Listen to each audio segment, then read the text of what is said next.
Hai guys, ketemu lagi di channel YouTube kesayangan kita semua, kesayangan mami-mami, kesayangan papi-papi, kesayangan anak-anak semuanya, Papi, Mami, Elilo.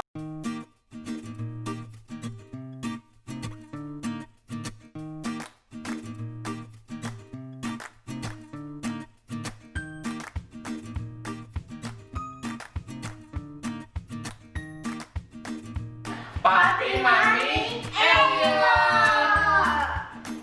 Kali ini aku mau sedikit cerita ya tentang pengalaman aku menyusui anakku tiga-tiganya.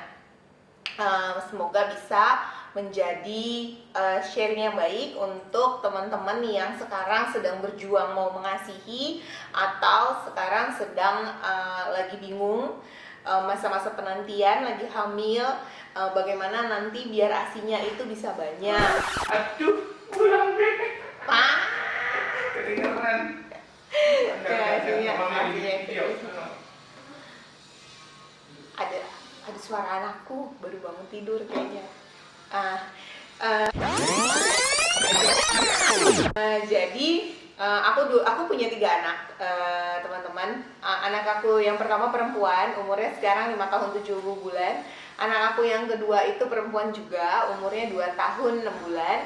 Dan aku yang ketiga umurnya hampir 6 bulan dan ntar lagi mau MPASI. Nanti juga kita akan berbagi konten tentang menu MPASI-nya dia yang akan aku share di YouTube channel aku juga. Nah, kita semua sama ya teman-teman, dari awal kita menikah, kita ini jadi ibu muda. Ketika kita hamil, terus habis itu kita punya anak untuk yang pertama kalinya, pengalaman pertama pasti kita paling khawatir, paling worry adalah tentang bagaimana kita bisa memenuhi kebutuhan ASI. Bisa nggak ya aku punya ASI? Aduh, aku nggak pengen punya anakku minum sufor. Terus bisa nggak nanti ASIku ini berlimpah dan banyak gitu. Ini aku alamin juga di kehidupan aku, dan aku alamin juga ceritanya buat diri aku sendiri. Jadi waktu KKL itu lahir, dia itu lahir dan kita dibolehin pulang dengan bilirubinnya itu waktu keluar dari rumah sakit itu dia 9. Jadi waktu hamil KKL, aku tuh belum tahu bilirubin itu apa, fungsinya apa, terus habis itu kalau dia tinggi gimana, kalau dia rendah gimana. Jadi waktu KKL itu keluar dari rumah sakit, dia itu hasil bilirubinnya 9, kata dokter sih normal gitu. Jadi kita pulang dan ternyata bilirubin itu adalah kemampuan hati untuk memecah sel darah merah. Dimana kalau misalnya bilirubinnya kita anak itu tinggi, berarti hati semakin tidak mampu untuk memecah sel darah merah. Akhirnya efeknya apa? Anaknya menjadi kuning. Terus dan waktu itu kakak Elena keluar dari rumah sakit bilirubinnya 9 gitu ya. Jadi saya kasih menyusui, memberikan ASI langsung dari PD. Terus kita pakai istilah saya nenenin gitu ya teman-teman ya. Ya saya nenenin seperti biasa.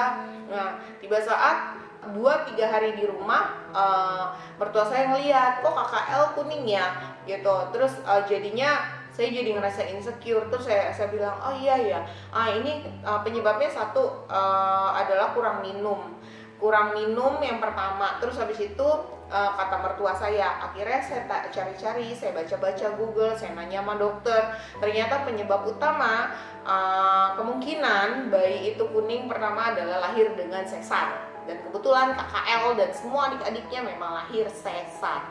Yang kedua, perbedaan golongan darah antara ibu dengan anak. Jadi saya yang bergolongan darah O, mempunyai anak itu, semua anak-anak saya itu golongan darahnya itu ngikutin ke bapaknya gitu.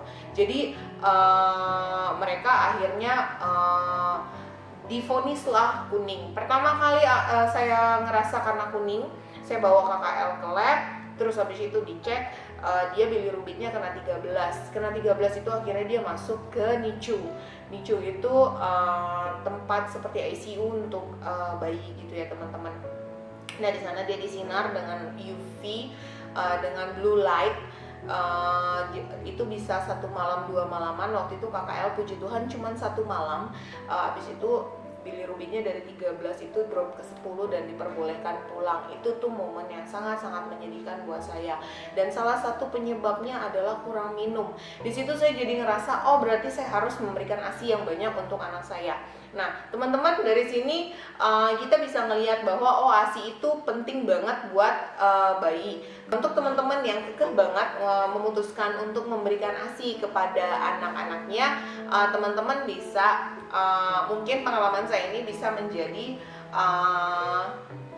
pencerahan untuk teman-teman semua. Saya dari hamil rajin membersihkan. Jadi langkah pertama awal kita untuk memiliki ASI yang banyak adalah dari kita hamil.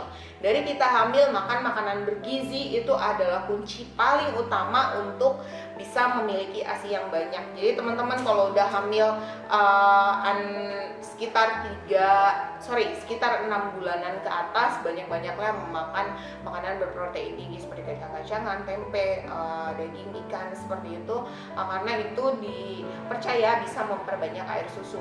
Lalu sering-sering membersihkan PD kita dengan kapas dan sabun aja sih kalau saya. Terus sekitar air rolanya dibersihkan dengan kapas ketika kita mandi. Jadi sehari sekali dibersihkan. Apalagi kalau kita sudah mendekati minggu-minggu terakhir mau melahirkan, gitu teman-teman. Nah, yang selanjutnya adalah ketika kita melahirkan. Abis aku melahirkan, biasanya dokter kasih resep, teman-teman, kasih resep perangsang air susu.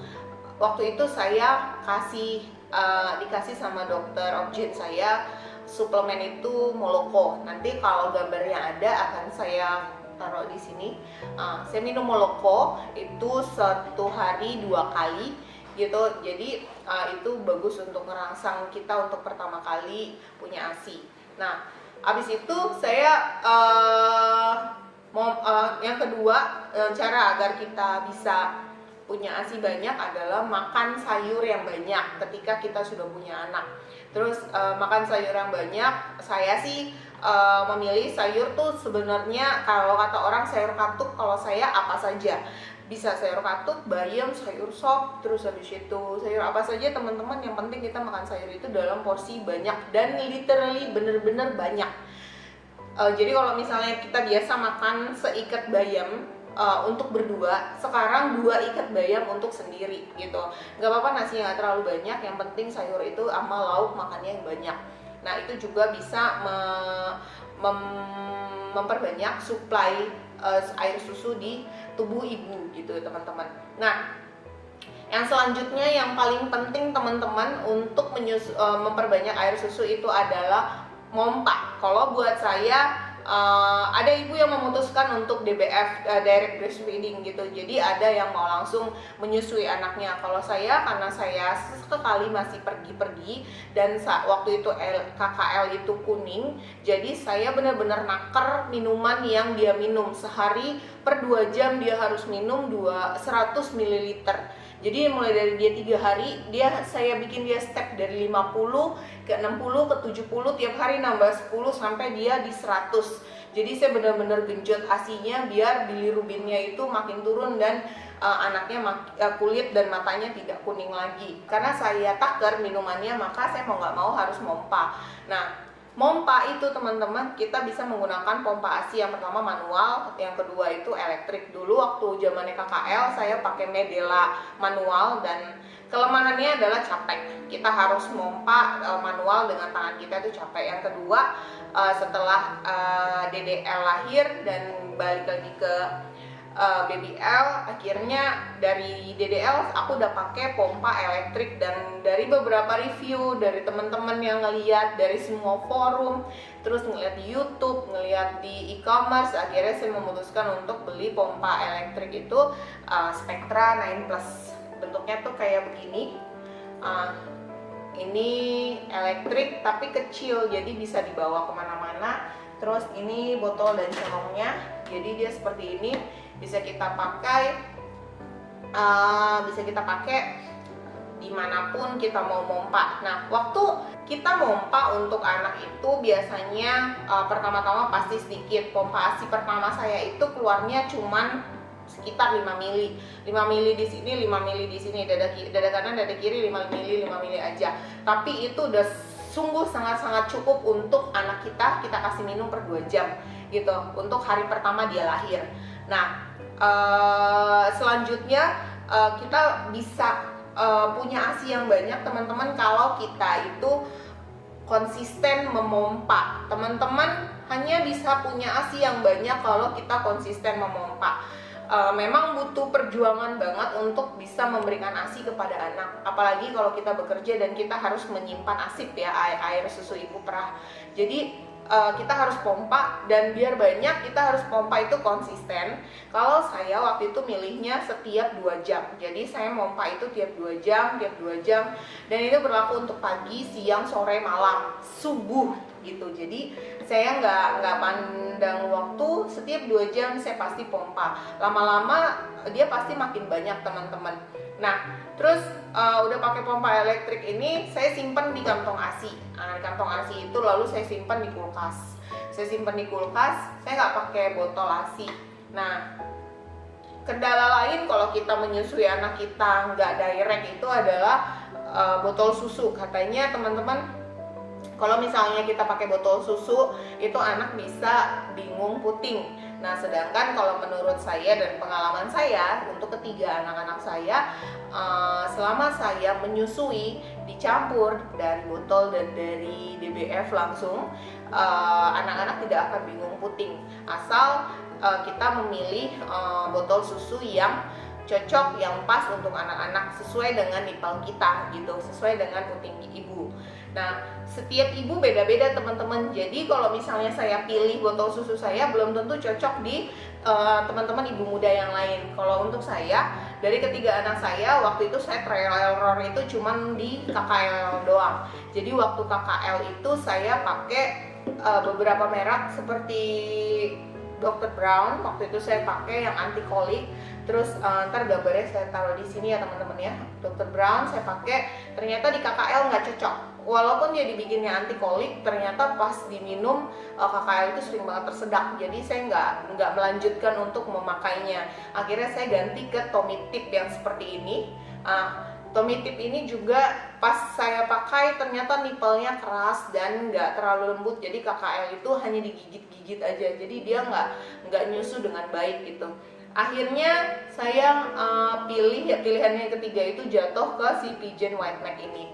Pigeon White Neck ini nipelnya itu dia lebar, terus habis itu ujungnya kecil banget, jadi bener-bener ngikutin bentuk puting ibu, khususnya puting saya gitu ya. Jadi mungkin punya saya mirip-mirip seperti ini, jadi anak-anak saya nggak ada yang bingung puting. Jadi saya akhirnya memutuskan untuk semua anak-anak saya pakai yang ini gitu. Tapi teman-teman yang lain mungkin kan ada merek lainnya, ada Aven, terus habis itu ada merek Rosmini atau yang lain, bebas aja teman-teman. Namanya untuk ibu pertama kali punya anak pertama itu pasti trial error. Di saya cocok yang ini ketika saya sudah mencoba beberapa produk yang lain gitu teman-teman. Nah, kalau saya review yang lain saya nggak cocok karena itu review dari anak pertama saya. Sedangkan sekarang pas anak kedua, anak ketiga saya udah nggak trial error lagi, saya tinggal langsung beli yang ini aja. Sampai ke BBL sekarang pakainya yang ini gitu teman-teman.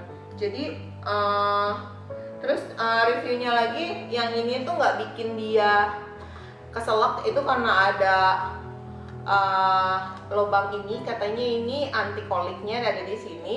Jadi dia udaranya itu naik-naik ke atas gitu, jadi nggak bikin anak itu kembung kalau minum susu dari botol.